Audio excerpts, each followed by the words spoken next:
Qué bueno es estar en la casa del Señor en este domingo 21 de julio del año 2024. Déjenme darles rápidamente cuál es el título de mi mensaje. Un proceso seguro, bueno, ahí lo tienen enfrente, un proceso seguro para pasar de las tinieblas a la luz. Muchas personas podrían afirmar que son cristianos, aunque algunas veces no lo sean. Bueno, la realidad es que es fácil que alguien pueda decir yo soy cristiano. Lo difícil muchas veces es poder demostrarlo. A través de los años de ministerio he visto cómo muchas personas supuestamente tienen una relación con el Señor por algún tiempo y después se alejan y regresan a vivir una vida de pecado o incongruente con lo que Dios espera de ellos. No sé si a usted le ha pasado que mira a alguien está en la iglesia por algún tiempo y en veces pasan meses, en veces pasan años, pero la persona se va y se separa completamente de Dios. Y muchas personas llegan a concluir erróneamente, ¿verdad?, de que no, es que la salvación se pierde. Bueno, como alguien ha dicho correctamente, la salvación está bien segura, la salvación no se pierde, el que se pierde es usted. Y eso es muy bueno de entenderlo, porque no tiene nada que ver con la salvación, tiene que ver con la realidad de que tú tal vez no eras creyente. Sabemos, hermanos, basado en las Escrituras, que la salvación de un verdadero creyente está garantizada hasta el día que Jesucristo regrese o nosotros partamos de este mundo. Esa es la seguridad que tenemos. Si usted es creyente verdadero, su salvación está segura. No es la salvación lo que está en fuego, es la genuinidad de la confesión de fe que tú hiciste. Eso es lo que está en fuego. Porque la salvación, recuerden, es un regalo, es algo que tú adquieres de manera gratuita. No tiene mucho que ver contigo desde una perspectiva bíblica. Primera de Juan, capítulo 1, versículo número 19, dice, con relación a las personas, ¿verdad? Bueno, para serles muy sincero, este texto está hablando de personas que llegaban a otras iglesias y le decían a los hermanos, nosotros pertenecíamos a tal iglesia, éramos miembros de tal iglesia, pero Juan los describe de la siguiente manera: salieron de nosotros, pero no eran de nosotros, porque si hubiesen sido de nosotros, habrían permanecido con nosotros, pero salieron para que se manifestase que no todos son de nosotros. Ok, y lo único que estoy tratando de enfatizar bíblicamente, ¿verdad?, es que no es necesariamente, hermanos, nuestra confesión de fe la que nos hace cristianos, es la evidencia que lo corrobora. No sé si están conmigo. Decir que soy cristiano, vamos a hacer una prueba para que ustedes lo vean. ¿Cuántos en esta tarde pueden decir, yo soy cristiano? ¿Pueden decirlo? A ver, díganlo. Yo soy cristiano. Bueno, pues es bien fácil de decirlo. ¿Verdad que sí? En español. En inglés, I'm a Christian. Soy cristiano. Bueno, pues es fácil. En los dos idiomas es fácil decirlo, pero la situación es cuando, si le preguntan a usted, ¿y cuál es la evidencia que tienes? O sea, ¿cómo es que tú sabes que eres?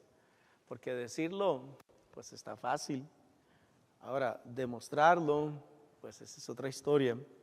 Ahora bien, que la seguridad de la salvación está completamente asegurada, lo vemos en Juan capítulo 10, versículo 28 al 30. Note lo que dijo Jesús: yo les doy vida eterna y no perecerán jamás, ni nadie las arrebatará de mi mano. Mi Padre que me las dio es mayor que todos, y nadie las puede arrebatar de la mano de mi Padre. Yo y el Padre, uno somos. Bueno, entonces podemos descansar tranquilamente y entender de que si estamos en Cristo y nuestra fe es genuina y podemos demostrar con acciones que realmente estamos en la fe, entonces sí somos creyentes. ¿Vas a mover los teléfonos o no? Tenemos que entender, no obstante, que hay cierta evidencia que debe de corroborarlo. Y en esta tarde vamos a estar hablando de un pasaje bíblico que nos ayuda a que nosotros podamos encontrar un proceso a seguir mediante el cual nosotros podemos asegurarnos de que verdaderamente hemos pasado de las tinieblas a la luz. ¿Están conmigo? Ese es el plan. El plan es ayudarle a ustedes a poder ver cómo ustedes pueden tener y ejercitar un proceso y un plan que nos ayude a pasar de las tinieblas a la luz sin ningún problema. Un proceso seguro, un proceso viable. Primero, para tener un proceso seguro de pasar de las tinieblas a la luz, debemos haber entendido los rudimentos de la fe. Los rudimentos de la fe. Vamos a hablar acerca de ciertos elementos específicos. Lo primero es haber creído en Cristo. Note lo que dice versículo número 3, siempre orando por vosotros, damos gracias a Dios, Padre de nuestro Señor Jesucristo, habiendo oído de vuestra fe en Cristo Jesús y del amor que tenéis a todos los santos. Bueno, rudimento número 1 de la fe. Usted debe haber creído en Cristo. Si no ha creído en Cristo, entonces todavía usted no entiende el fundamento esencial de la fe. Tienes que haber creído en Cristo. Ahora, por creer en Cristo no queremos decir, hermanos, siempre me gusta mencionarlo, porque es muy importante saber de que uno tiene una verdadera relación con el Señor. Es muy importante entender de que creer en Cristo no simplemente significa que usted estaba un día en un lugar así como este y el pastor que estaba delante, así como yo, dijo, ¿a cuánto le gustaría aceptar a Jesús? Si le gustaría aceptar a Jesús, levante su mano en este momento. Y usted levantó su mano. Déjenme decirle que eso no es creer en Jesús. Honestamente, eso es levantar la mano, si están conmigo. Y está bien, no hay ningún problema con levantar la mano. Pero para poder decir de que usted cree en Jesús, usted tiene que pasar por un proceso, que es el que voy a explicar brevemente en este momento. Número 1, usted debe reconocer que es un pecador. Si usted levanta la mano, pero no reconoce primero de que usted es un pecador, entonces, ¿para qué levantó la mano? Bueno, como algunos me han dicho, pues yo la levanté porque a mí me dijeron que la levantara. ¿Y entendiste lo que estaba haciendo? No, entendí que tenía que levantar la mano. Pero el resto de la historia, ¿lo entendiste? No, realmente no. Bueno, pues antes que levantes la mano, para poder decir que tú has creído en Cristo, tienes que entender que eres un pecador. ¿Cuántos entienden que son pecadores? Levanten la mano. All right. Todos podemos levantar la mano, sí, pero la cosa, lo primero es entender que eres un pecador. Eres un pecador. Segundo, para decirte que usted cree en Cristo, usted debe de comprender cuál es su destino eterno antes de creer en Cristo. Y su destino eterno antes de creer en Cristo es el infierno. ¿Cuántos están conmigo hasta acá? Yo sé, algunas personas, como los testigos de Jehová, dicen, ¿verdad? Nosotros no creemos en el infierno y yo les respeto, está bien. La única cosa es esta. Y ustedes lo pueden ir a leer en la Biblia. La Biblia habla más acerca del infierno que del cielo. Y la razón es bien sencilla. La razón es porque el Señor quiere que nosotros estemos apercibidos de la realidad de ese lugar de castigo. O sea, el Señor quiere, número 1, que entiendas que eres un pecador, número 1. Y número 2, que entiendas que como eres un pecador, estás destinado a la condenación eterna en el infierno. Cuando tú entiendes esas dos cosas, si usted lo analiza de manera concienzuda, yo soy un pecador y estoy destinado a pasar la eternidad en el infierno. Si usted fuera esa persona, ¿cómo se siente? ¿Alegre? ¿Contento?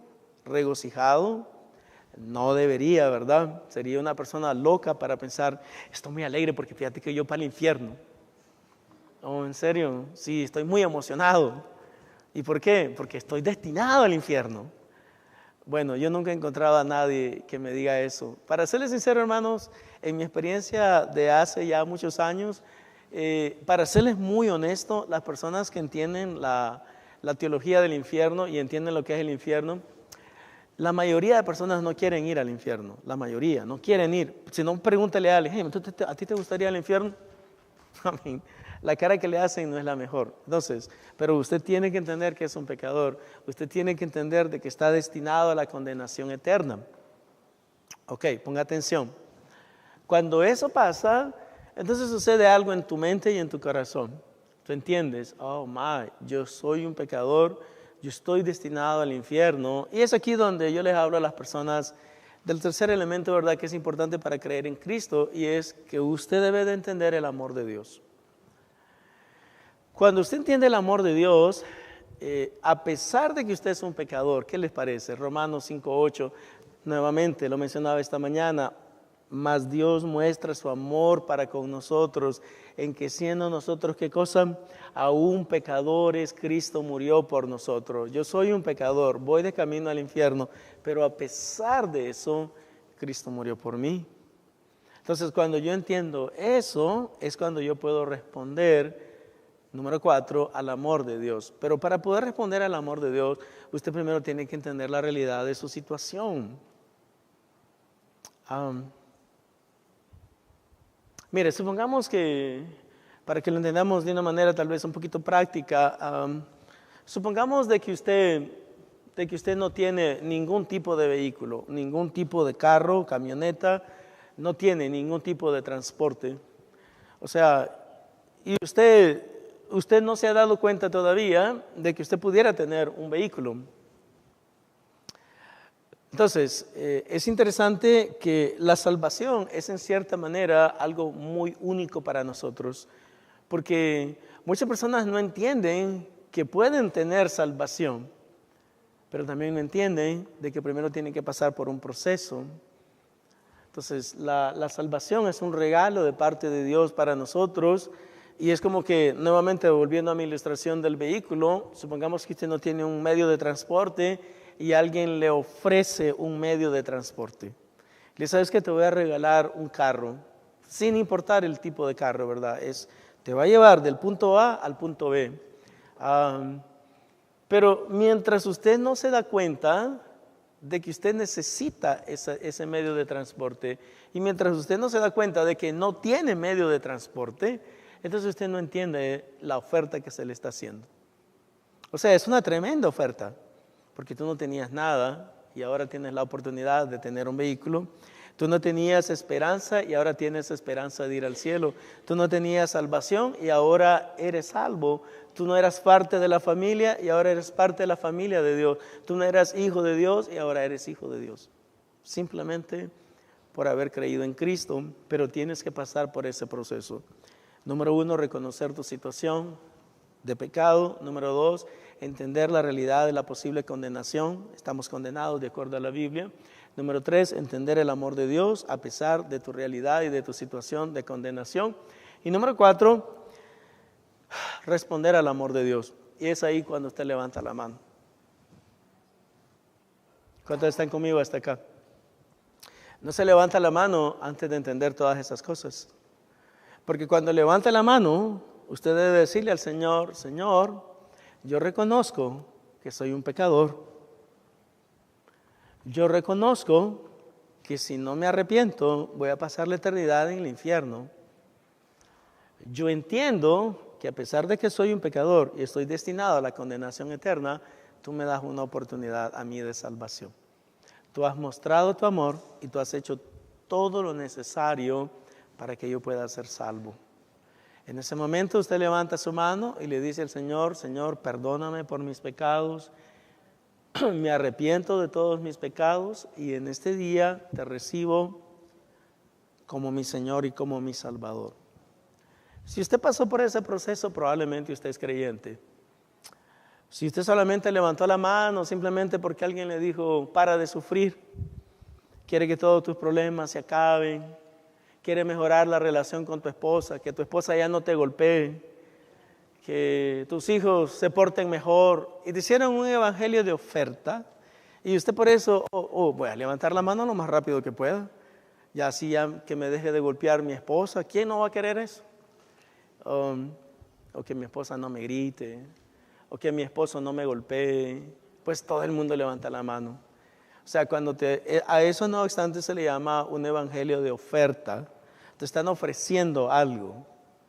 no te están diciendo la realidad de tu situación pecaminosa, de que te vas a morir, de que te vas a ir al infierno. Así es como tú cambias, así como el Espíritu Santo logra la conversión en tu vida. Si no, hermano, usted no ha creído. Entonces, basado en todo lo que le he dicho, ¿cuántos creen que realmente ya han creído en Cristo? Ahora sí, levanten la mano. Okay. Confiemos que todos hemos creído en Cristo. Si no, de todas maneras, recuerden, anote mi número de teléfono, 816-805-7978. Y déjeme saber, ¿verdad?, si usted necesita entender mejor el proceso para recibir al Señor Jesús como Señor y Salvador. Segundo, debemos haber entendido y recibido el Evangelio. Versículo número 5. A causa de la esperanza que está guardada en los cielos, de la cual ya habéis oído, por la palabra verdadera del Evangelio. Hermanos, ¿qué es el Evangelio? Hablando del Evangelio. Ahora el 19 de agosto vamos a comenzar una clase que se llama Evangelio o una clase de evangelismo. A mí me gustaría que todas las personas que puedan la tomen la clase. Es una clase en el seminario y en esa clase vamos a estar aprendiendo acerca de lo que es el Evangelio, cómo usted puede compartir el mensaje del Evangelio y cómo usted puede discipular a las personas que han creído en el Evangelio. Pero ¿qué cosa es el Evangelio para comenzar? Bueno, el Evangelio básicamente son las buenas nuevas. ¿Las buenas nuevas de qué? Porque recuerden, son buenas nuevas. Bueno, vamos a hablarle brevemente con relación a lo que es el Evangelio. Las buenas nuevas son de que ahora, en este tiempo, Dios está interesado nuevamente en establecer una relación con nosotros. Porque antes estábamos peleados, divorciados, separados, distanciados, como dice Primera de Pedro, alejados de los pactos de la promesa, alejados de la ciudadanía de Israel, sin Dios, sin Cristo en el mundo. Así estábamos, dice Primera de Pedro. Pero Dios, que es rico en misericordia, por su gran amor con que nos amó, aunque nosotros estábamos muertos en nuestros delitos y pecados, dice el libro de Efesios, Él nos dio vida juntamente con Cristo. Así que es muy importante comprender qué es el Evangelio. El Evangelio son las buenas nuevas. Ahora Dios te da una oportunidad de salvación a través de Jesucristo. El Evangelio es la comunicación de la realidad de que Dios envió a su Hijo a este mundo para que Él pagara el precio que usted tenía que pagar. Ese es el Evangelio. Pero usted tiene que entender el Evangelio. Lamentablemente muchos no entienden el Evangelio. Y como no lo entienden, no lo pueden recibir. Segundo, y esto tal vez es lo más aplicable para nosotros, para tener un proceso seguro de pasar de las tinieblas a la luz, debemos haber entendido los rudimentos de la fe, haber entendido y recibido el Evangelio y dar fruto de nuestra salvación. Versículo número 6, que ha llegado hasta vosotros, que ha llegado a nosotros el Evangelio, así como a todo el mundo, no solamente aquí, pero en todo el mundo, y lleva fruto y crece también en vosotros desde el día que oísteis y conocisteis la gracia de Dios en verdad, como lo habéis aprendido de Epafras, nuestro consiervo amado, que es un fiel ministro de Cristo para vosotros, quien también nos ha declarado vuestro amor en el Espíritu. El énfasis para mí en este pasaje es la realidad, hermanos, de que el Evangelio en el versículo número 6, lleva fruto. ¿Qué es eso de que lleva fruto? Bueno, de que algo sucede en tu vida una vez que tú viniste a Cristo. Siempre lo voy a repetir desde el púlpito porque es algo que siempre debemos estar apercibidos. Si no hay evidencia en tu vida de cambio, entonces no has cambiado. Si no has cambiado, entonces ¿cómo puedes demostrar cómo era tu vida antes y cómo es tu vida ahora? Ahora bien, yo sé que algunos hermanos piensan, pastor, pero no todo el mundo tiene esos pecados escandalosos que otros tienen. O sea, y es verdad, miren, no todas las personas que vienen al conocimiento de Jesucristo son ex borrachos. Yo conozco muchos cristianos que no eran cristianos antes y no eran borrachos. Pero algunas personas piensan, no, es que todas las personas que eran cristianos eran borrachos antes. Yo conozco a muchas personas que han venido al conocimiento de Jesucristo y no eran adúlteros antes. Yo conozco muchas personas que han venido al conocimiento de Jesucristo y no eran ladrones antes. No eran mentirosos antes. Lamentablemente muchas veces hemos reducido la transformación del hombre a simplemente al evitar o al deshacerse de pecados escandalosos, pero hay un sinnúmero de situaciones que nos mantienen aún en opresión, aunque nosotros no practiquemos los pecados escandalosos.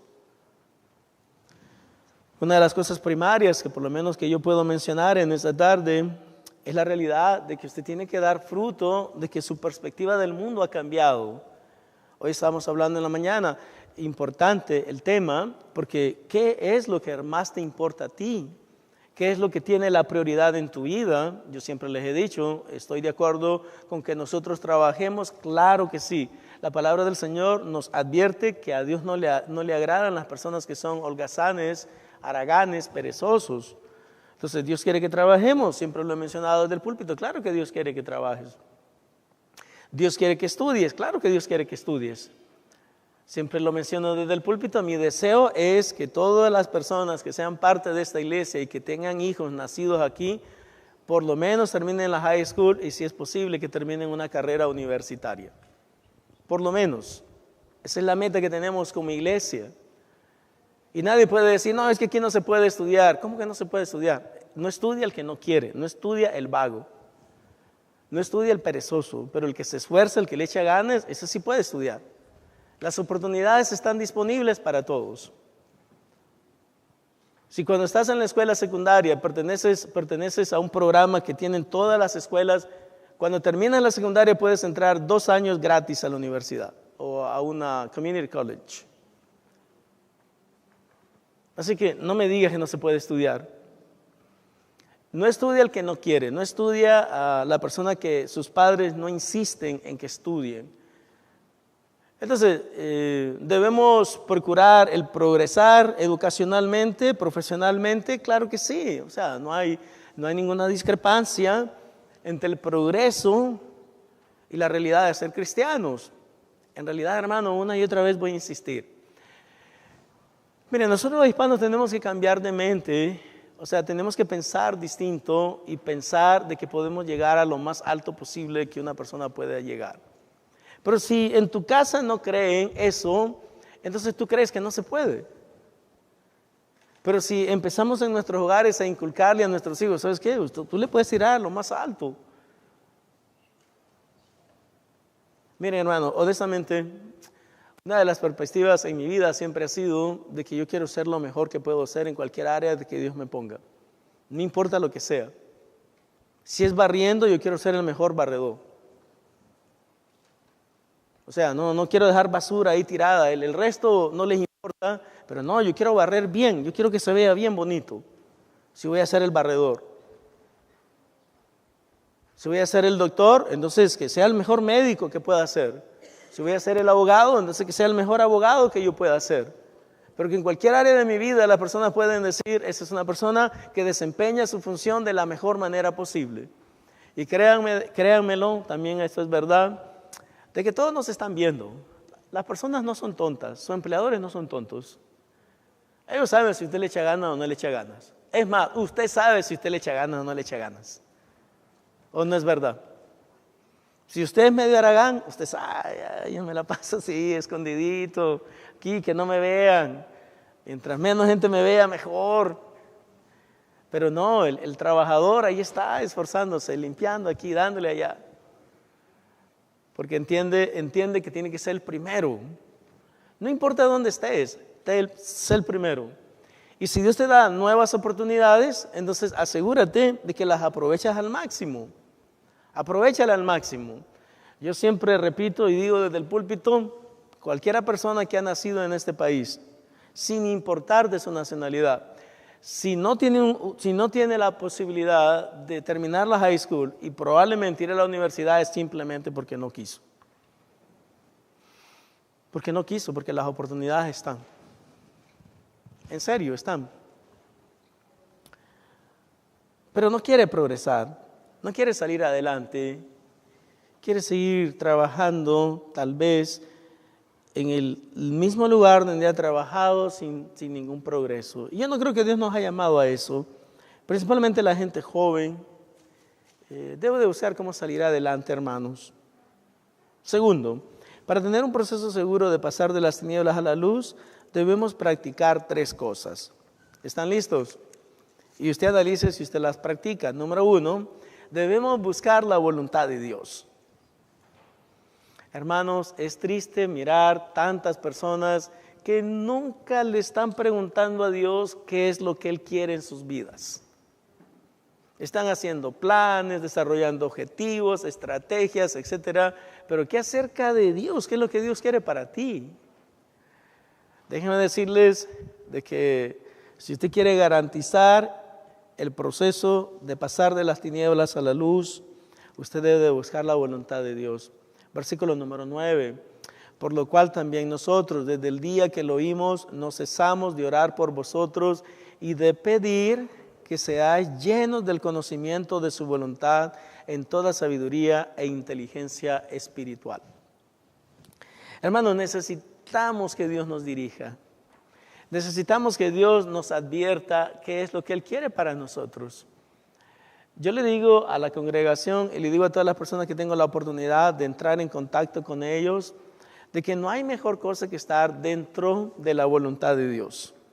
Mire, aunque usted no le esté yendo bien, si usted está dentro de la voluntad de Dios, entonces estás bien. Ok, lo voy a repetir y le voy a dar un ejemplo. Si usted está dentro de la voluntad de Dios, aunque las cosas parecieran que no están bien, tú estás bien. Y si no, pregúntenle a José. José, el de la Biblia. José, dice la Biblia, vayan a leerlo, está en el libro de Génesis. José estaba en la cárcel, pero Dios estaba con él en la cárcel.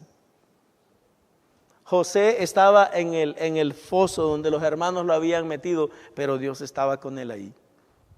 Donde él estaba, ahí estaba Dios. ¿Y saben por qué Dios estaba con él? Porque él estaba dentro de la voluntad de Dios.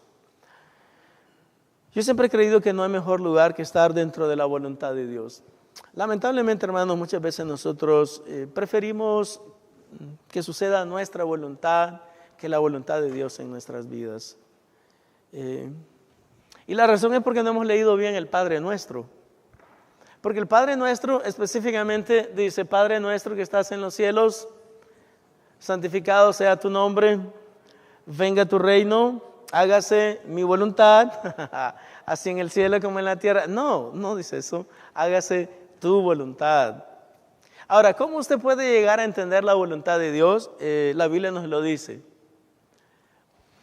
¿Cómo nosotros podemos llegar a entender la voluntad de Dios? Bueno, número 1, dice Romanos: os ruego, hermanos, por la misericordia de Dios, ponga atención, que presentéis vuestros cuerpos en sacrificio vivo, santo, agradable a Dios, que es vuestro culto racional. No os conforméis a este siglo, sino transformados por medio de la renovación de vuestro entendimiento, para que comprobéis, dice el texto, para que comprobéis cuál sea la buena voluntad de Dios, agradable y perfecta. Para poder entender la voluntad de Dios, nosotros tenemos que estar dispuestos a ser obedientes a Dios. La razón por la cual vivimos fuera de la voluntad de Dios es porque no queremos que la voluntad de Dios muchas veces se haga una realidad en nuestras vidas. Déjeme darle un ejemplo de alguien que no quería que la voluntad de Dios se cumpliera. Jonás.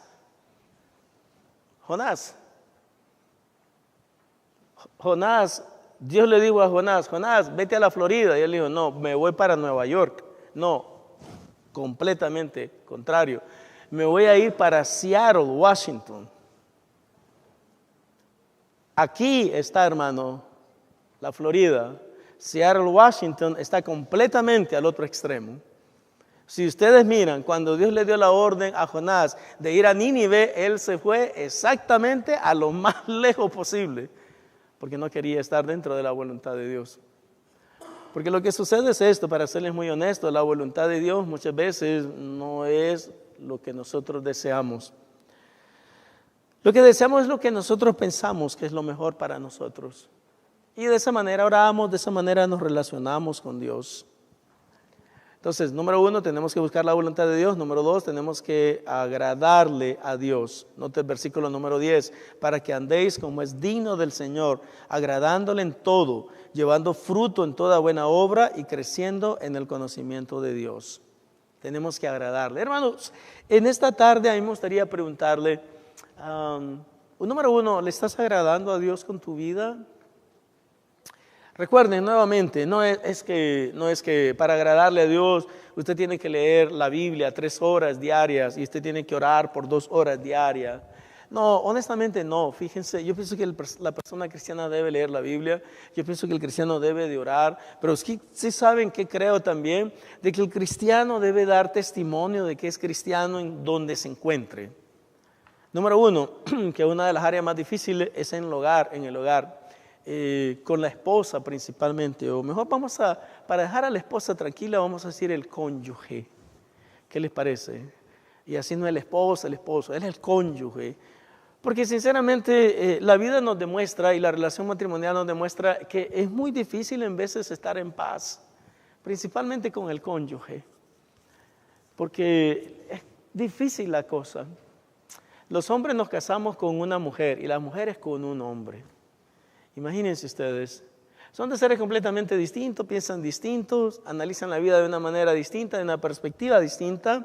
Entonces tenemos que entender, en realidad, hermanos, disculpen la transparencia, pero el apóstol Pablo dice específicamente, ponga atención, esto está por cierto en la Biblia, primera de Corintios 7, dice el apóstol Pablo, bueno le fuera al hombre, y esto incluye a la mujer también, quedarse como está, soltero. En realidad, dice el apóstol Pablo, yo quisiera evitarles problemas. Vayan a leerlo, así habla, yo quisiera evitarles problemas. Pero como ustedes insisten, estoy parafraseando, en tener a alguien a su lado, bueno, pues cásense. Pero deben entender que van a tener problemas. Deben entenderlo. Eso lo dice el apóstol en 1 Corintios 7, vayan a leerlo. Es verdad. En realidad, tenemos que comprender que es difícil agradarle a Dios en las relaciones que tenemos, relaciones con nuestros hijos, relaciones de trabajo, relaciones conyugales, relaciones profesionales, relaciones de toda índole. Pero la importancia es que usted busque cómo agradarle a Dios en todas esas relaciones. Nuevamente, buen estudiante, que usted sea conocido por ser un buen estudiante, que usted sea conocido por ser un buen trabajador, que usted sea conocido por ser un buen padre, que usted sea conocido por ser un buen hijo, una buena madre, una buena esposa, un buen compañero de trabajo, donde usted está, que las personas lo reconozcan y digan, este tipo le echa ganas realmente, es lo mejor que puede ser, se esfuerza. Y hermanos, para mí, así es como nosotros podemos demostrar de una manera bastante evidente de que realmente estamos tratando de agradarle a Dios. Y por último, en los momentos difíciles hay que fortalecerse en el Señor, fortalecidos con todo poder, conforme a la potencia de su gloria, para toda paciencia y longanimidad. Y aquí viene algo difícil, ¿verdad? Porque la mayoría de nosotros no somos pacientes. Yo honestamente, hermanos, a manera de confesión, solamente soy paciente cuando estoy en el hospital. O sea, mi tendencia es a la impaciencia.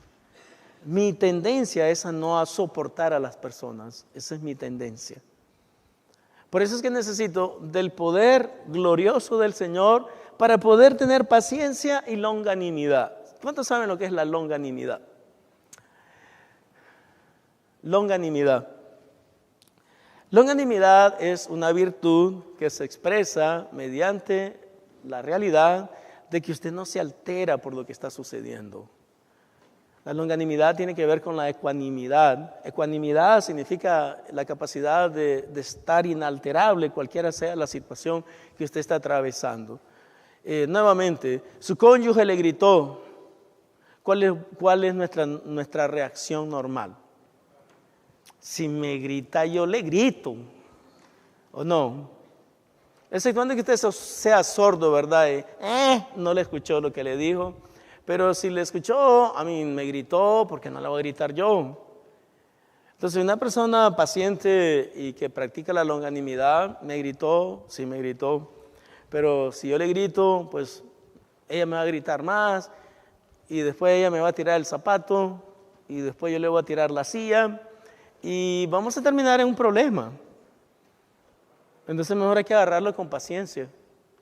Tranquilo, cálmate, relájate, respira profundo.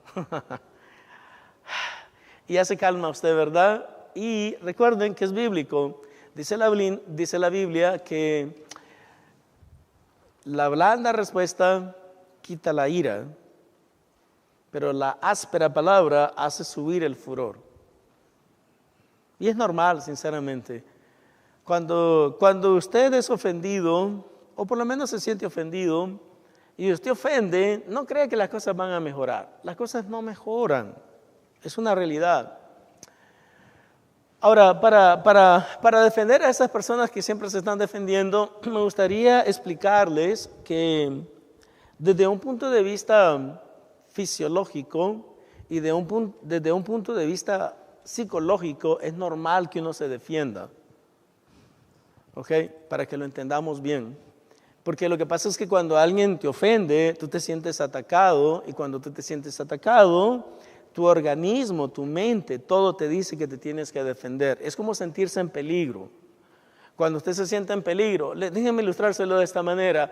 Si yo voy caminando por la calle y de pronto escucho un perro ladrar, me siento con miedo, sinceramente, y lo primero que estoy haciendo es buscar alguna piedra, algún garrote o algo para darle a ese perro, porque si el perro se escapa y me quiere morder, yo me tengo que defender. Y ese sentimiento que yo siento es porque mi mente y mi cuerpo me está diciendo, estás en peligro, necesitas defenderte. Entonces es normal cuando alguien te ofende de que tú te pongas en el modo de defensa. Pero debes de comprender y debes de analizar de que tal vez ese modo de defensa te puede llevar a un lugar donde tú no quieres ir. Y por eso es que tienes que pensar y razonar. Cuando estés en una situación adversa, en una situación de que no se siente bien, yo le garantizo de que si usted piensa antes de actuar, ya no va a actuar de la misma manera que quería actuar al principio. Se lo garantizo. Se lo digo por experiencia. Si usted piensa antes de actuar cuando esté en una situación molesta o de enojo, ya no vas a actuar de la misma manera después que pensaste. Porque ya no. Porque tu reacción es muy emocional, pero cuando lo procesas mentalmente te das cuenta que no vale la pena. Entonces ya no vas a actuar de esa manera. Por último, tercero, para tener un proceso seguro de pasar de las tinieblas a la luz, debemos haber recibido los méritos de Cristo. Y aquí viene alguna palabra importante que me gustaría explicarla y me gustaría que la entendiéramos todo. Es la idea de la imputación de los méritos de Cristo. Imputar significa agregar.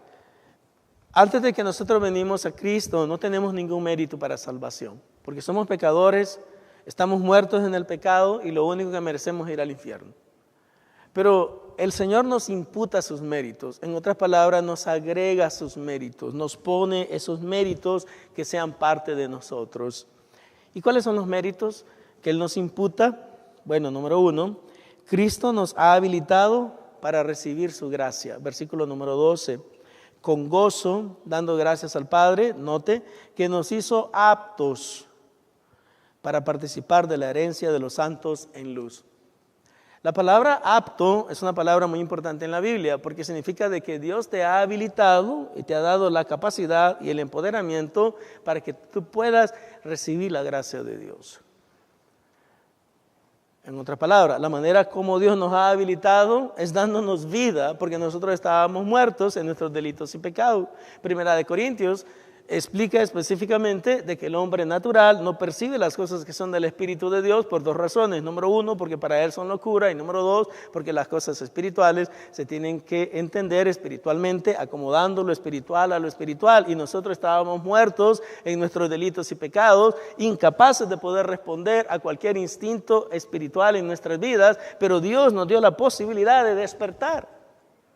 En realidad, nos dio la oportunidad de tener vida, porque estábamos muertos, pero Él nos dio vida. Él nos hizo aptos, capaces, habilitados, empoderados para poder entender el proceso de la gracia. Segundo, Cristo nos ha librado del poder del pecado.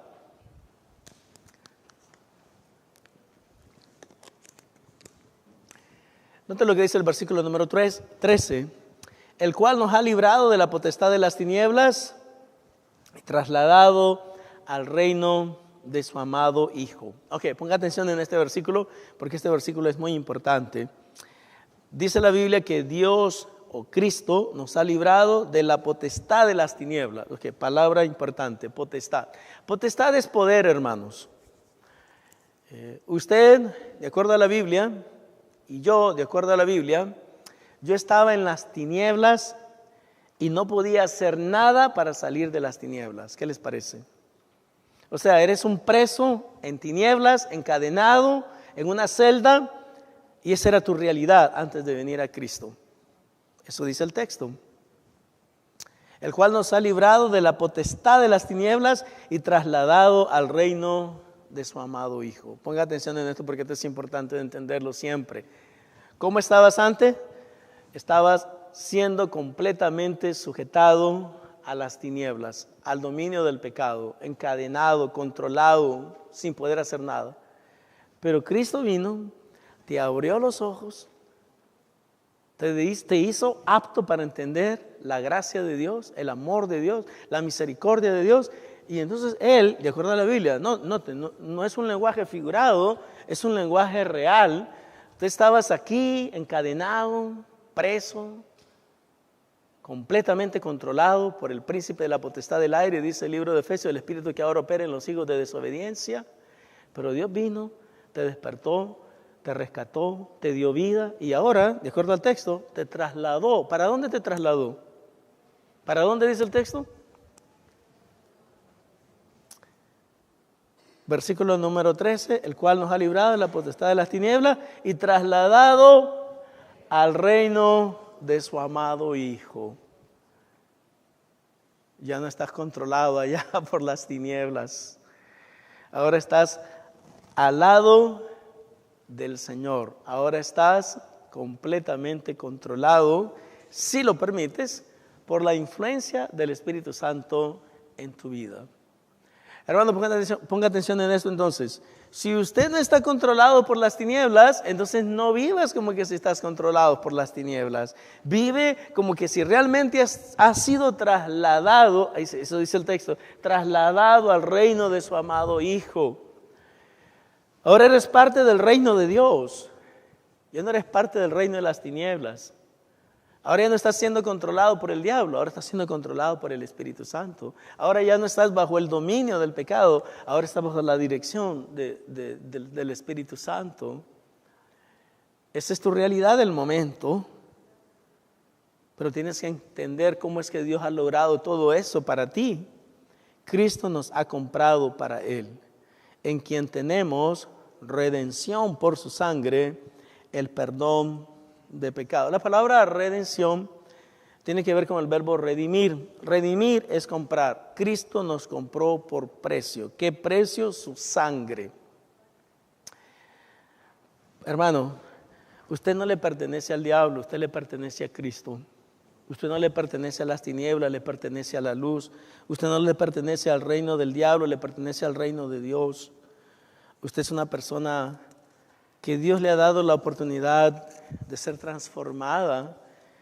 ¿Se acuerdan la palabra apto? Él nos hizo aptos para entender la gracia. Y la manera que lo logró es por medio de darnos entendimiento. Él te dio entendimiento. En este pasaje bíblico y en otros muchos pasajes, la Biblia nos revela que la salvación de cada persona es algo que Dios inicia, realiza y concluye. Okay. Dios la inicia, la realiza y la concluye. La inicia, digo yo, porque el que usted sea salvo no es su plan, es el plan de Dios. Lo que se necesita para que usted sea salvo, Cristo lo hizo. Y una vez que usted esté en Cristo, el Señor termina la obra hasta que Cristo venga.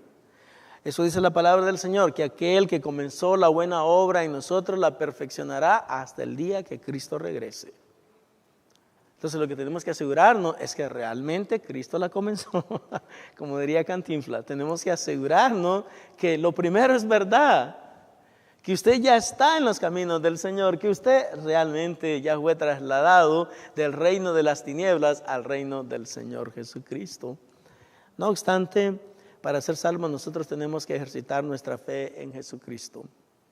Nuestra fe en Jesucristo se manifiesta una vez que nosotros hemos escuchado y entendido de manera clara qué es el Evangelio. El Evangelio tiene un efecto transformador en la vida de toda persona que ha creído en Cristo genuinamente. El hombre o la mujer que está en Cristo exhiben 3 características fundamentales. Número 1, su interés fundamental es hacer y cumplir la voluntad de Dios. Hermano, le pregunto a usted en esta tarde, ¿qué acerca de usted? ¿Es su interés cumplir la voluntad de Dios o no? ¿O qué es su interés? Ok, nuevamente, por favor, no vayamos ahí. O sea, no vayamos, no, es que, pastor, hay otras cosas que son muy importantes y eso me toma todo el tiempo. No estoy hablando de eso, no estoy hablando de estudios, no estoy hablando de trabajo, no estoy hablando de otras cosas. Todo eso es parte de la realidad, del plan de Dios. Dios quiere que usted estudie, Dios quiere que usted trabaje, Dios quiere que usted salga adelante, Dios quiere que usted progrese. Pero la pregunta es, ¿qué es lo más importante en tu vida? Como enseña la palabra en el libro de Filipenses. ¿Qué es lo más importante para ti? ¿Tu trabajo? Porque si tu trabajo es lo más importante, entonces, hermano, tú estás mal. No, los estudios, pastor, los estudios. Está bien que seas un buen estudiante, yo no estoy diciendo que no. Pero eso no puede ser lo más importante en tu vida. Lo más importante en tu vida siempre debe ser Cristo, debe ser priorizar la agenda de Él, mirar cuál es su voluntad para ti. El Evangelio tiene un efecto transformador en la vida de toda persona. Número 2, la persona que está en Cristo se esfuerza en vivir una vida que le agrada a Dios. Hermano, cuando Dios te ve, ¿a Dios le agradas tú, sinceramente? ¿Qué piensa usted? ¿Cuál es su opinión? Sí, Dios me ve y le agrada. O usted, quién sabe. La realidad es cuando Dios me ve, como dirían los mexicanos, 2 que 3, no sé. Todavía no sé realmente si estoy ahí para que Dios me vea con agrado. Pero si tú piensas que Dios no te ve con agrado, ¿qué puedes hacer? ¿Qué puedes hacer? Cambiar. Eso es todo. O sea, no es nada difícil.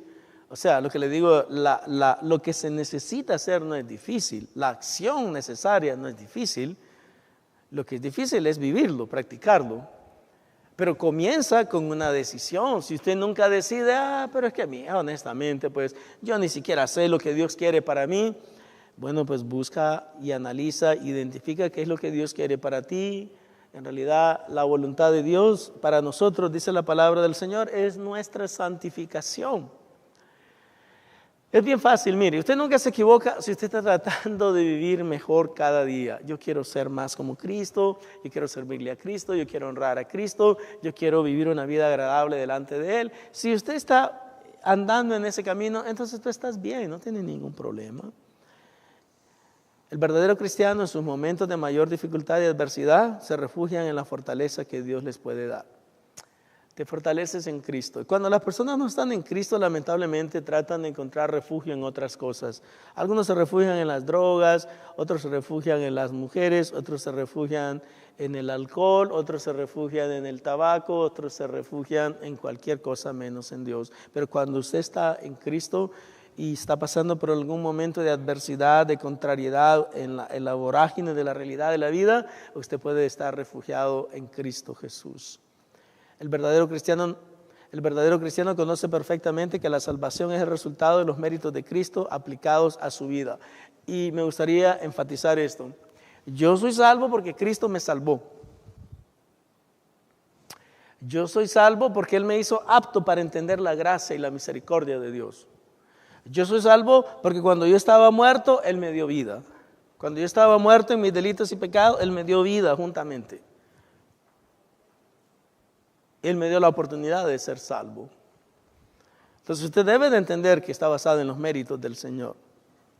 El verdadero cristiano entiende que el pecado ya no tiene poder sobre él. Esto implica que es completamente libre para agradarle a Dios. ¿Y cómo sabemos que ya no tiene el pecado poder sobre nosotros? Porque acabamos de leer en la Biblia de que Dios nos trasladó del poder de las tinieblas, del poder del diablo, del poder que el diablo tenía sobre nosotros. ¿Y a dónde nos trasladó, dice la Biblia? Al reino de su Hijo. No le debemos nada al pecado, dice la Biblia más tarde. Deudores somos, no al pecado. Nosotros no le debemos nada al mundo. Nosotros no le debemos nada a las tinieblas. Si tenemos alguna deuda, es aquel con el que nos compró. ¿Y cómo nos compró? Dice la Biblia. Nos redimió con su sangre. Entonces tenemos que comprender estas realidades. Cuando eso es verdad, usted entiende, wow, eso significa que yo le pertenezco a Cristo. Eso significa que yo soy de Cristo. Yo soy propiedad de Cristo. Pero algunas veces no lo vemos de esa manera. Nosotros seguimos pensando, hermanos, que seguimos siendo libres para hacer lo que nosotros queremos. Y la realidad es que no, usted le pertenece a Cristo, usted es propiedad de Cristo. ¿Por qué es propiedad de Cristo? Porque lo compró. No sé si me explico.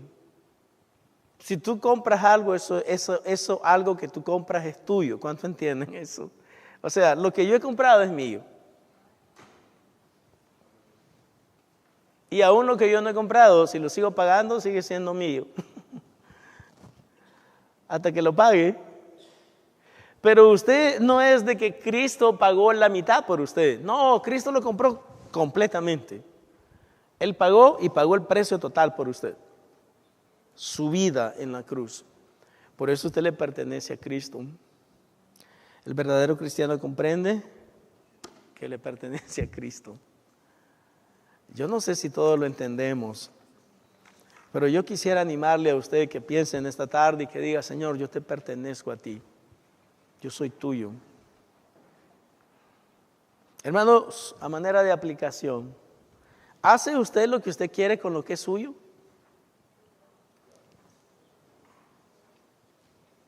Hay una ilustración en la Biblia que es muy bonita porque habla acerca de un hombre que lo vinieron a buscar para que fuera a trabajar como a eso de las 6 de la mañana y le dijo, te voy a pagar $100 el día a las 6 de la mañana, sales a las 6 de la tarde, son 12 horas, hay disculpa, pero ese es el sistema, de las 6 a las 6, 12 horas, $100. Bueno, dijo el hombre, está bien, no hay ningún problema. Yo voy a ir a trabajar por $100 al día. Pero le hacían falta al hombre trabajadores. Y entonces salió al mediodía más o menos y se trajo otros chalanes, otros ayudantes. Salió como a las 3 de la tarde y trajo más. Y a todos los que traía le decía, ahí te voy a dar lo que es justo. Ahí te voy a dar lo que es justo. Cuando llegó la hora de las 6 de la tarde, al primero que llamó fue al que había entrado a las 6 de la mañana. No. Al revés, a los primeros que llamó fue a los que habían entrado a las 3 de la tarde. A las 3 de la tarde. Y sacó el dinero, tenía cash. Empezó a darle a cada uno de los que habían llegado. Aquí tienes 100, aquí tienes 100, aquí tienes 100, aquí tienes 100. ¿Cómo se sintieron los que agarraron 100 por 3 horitas de trabajo? Yes, dijo este hombre, buena onda. La mañana que me traiga de regreso a trabajar. Y por último llegó el que había comenzado a las 6 de la mañana. Y el tipo pensaba, quién sabe qué pensaba. Que $100, aquí tiene los $100. Y cuando le dan los $100, hermano, como decían popularmente, pega el brinco. ¿Cómo que $100? Le dijo. Si yo he estado aquí desde las 6 de la mañana y ya son las 6 de la tarde y me vas a dar $100, ponga atención, porque esto es algo que debemos de recordar, en el sentido de que usted le pertenece a Cristo. Le dijo el dueño de la hacienda, amigo, le dijo, es muy interesante porque la palabra así dice que le dijo, amigo, le dijo, o sea, yo te he hecho algún agravio, en otras palabras, yo te he mentido, te he defraudado, te he robado. No sé si te acuerdas, cuando yo te contraté a las 6 de la mañana, yo te dije que te iba a dar ¿cuánto? 100. Y la Biblia no lo dice, pero estoy convencido, no, pero ¿cómo me vas a dar 100 a mí si a todos ellos les diste 100? Y al que vino a las 3 de la tarde le diste 100, al que vino al mediodía le diste 100 y a mí todavía 100. Ponga atención, el dueño le dijo, amigo, pero yo no te he hecho ningún agravio, yo te dije que 100 te iba a dar. Ponga atención, estas son las palabras que quiero que recuerden. O tú tienes algún problema conmigo porque yo soy bueno. Tú tienes algún problema conmigo porque yo soy bueno. Y aquí viene, hermano, lo que yo quiero que usted se lleve a su casa. ¿Acaso no puedo hacer lo que yo quiero con lo que es mío? ¿Acaso no puedo hacer lo que yo quiero con lo que es mío? ¿Cuál es la enseñanza para mí y para usted? Usted le pertenece a Cristo. Usted le pertenece a Dios. Usted debe de venir delante del Señor y decirle, Señor, haz lo que tú quieras conmigo. Yo te pertenezco. Tú quieres lo mejor para mí, porque tú eres mi Padre Celestial. Tú tienes preparado lo mejor para mí, porque tú eres el dueño del oro y de la plata. Yo me pongo a tu disposición. Haz lo que tú quieras conmigo. Hermano, y cuando usted piensa y actúa de esa manera, yo le digo honestamente, la bendición de Dios ha venido a su vida. Usted está en el camino de bendición. Porque usted le dice al Señor, yo te pertenezco a ti. Tú tienes poder sobre mí, tú tienes autoridad sobre mí, tú eres mi Padre y tú me vas a dar lo mejor. Entonces, en esta tarde yo le pregunto, ¿cuántos de ustedes estarían dispuestos a decir, Señor, yo te pertenezco a ti?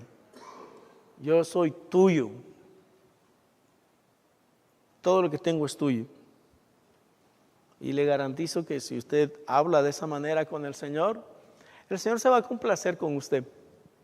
Pero no solamente eso, también vas a ver la realidad de la manifestación del poder de Dios en tu vida, número uno, y la realidad de la bendición de Dios fluyendo en ti, teniendo paz, teniendo armonía de mente y corazón, confiando en todas las situaciones, porque lo que sucede es que lamentablemente nosotros hemos reducido la bendición a recibir cosas de Dios, principalmente cosas materiales. Oh, Dios me está bendiciendo por esto, por este carro, por esta casa, por este trabajo, pero ¿quién le ha dicho a usted que solamente eso es bendición de Dios? Si usted tiene paz, usted está tranquilo, usted tiene armonía de mente y corazón, usted se siente regocijado a pesar de las pruebas, usted se siente confiado en medio de las crisis, en medio de las tormentas, usted está relajado. Esa es una gran bendición. Pero no lo vemos así muchas veces. Solamente lo material es bendición. Y déjeme decirle que tenemos que erradicar de nosotros esa mentalidad. Bueno, ¿cuál es la aplicación? En esta mañana o en esta tarde, a mí me gustaría a todas las personas que lo desean hacer, que se pongan de pie en este momento y que le digan al Señor, Señor, yo te pertenezco a ti. Haz conmigo lo que tú consideres que es mejor para mí en todas las áreas de mi vida. Si está soltero y usted desea algún día casarse, pues dígale al Señor, Señor, si tú quieres que yo me case, pues tráeme a la persona exactamente que tú quieres para mí. Si no, no me traigas nada. Si tú quieres que progrese en mi trabajo, ábreme puertas de oportunidades. Si tú quieres que progrese en este ministerio, ábreme puertas de oportunidades. Lo que tú sea, lo que tú quieras, lo que tú creas que es lo mejor, eso es lo mejor para mí. Pero vamos a pedirle al Señor que Él lo haga en nosotros. Los invito en este momento a todos los que lo deseen, que se pongan en pie y vamos a orar.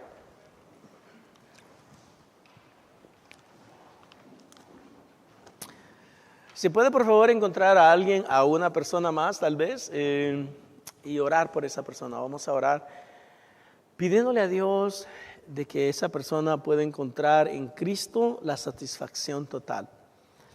Como dice el apóstol Pablo, que para esa persona el vivir sea Cristo y el morir sea ganancia, que para esa persona lo más importante sea conocer más del Señor. Vamos a orar. Nuestro buen Padre Celestial, gracias Dios te damos por darnos el privilegio de estar en tu casa de oración. Señor, tú dijiste que tu casa sería llamada casa de oración para las naciones. Y en este día venimos y pausamos delante de ti con un propósito específico, y es el de rogarte de que nosotros podamos reconocer en este día que te pertenecemos a ti. Señor, nuestra vida te pertenece, nuestros cuerpos te pertenecen, nuestras nuestros deseos los queremos hacer tuyos. Y queremos dejarte a ti, Señor, de que tú decidas qué es lo mejor para nosotros. Nosotros solamente queremos echarle ganas, queremos esforzarnos. Y lo que tú nos digas que hagamos, vamos a hacer, porque queremos traerte gloria, queremos traerte honra, queremos traerte bendición. A ti, Señor, te damos la gloria y la honra en ese día y te pedimos de manera especial que tú nos confortes, que tú nos ayudes y que tú estés con nosotros. En el nombre de Jesús. Amén.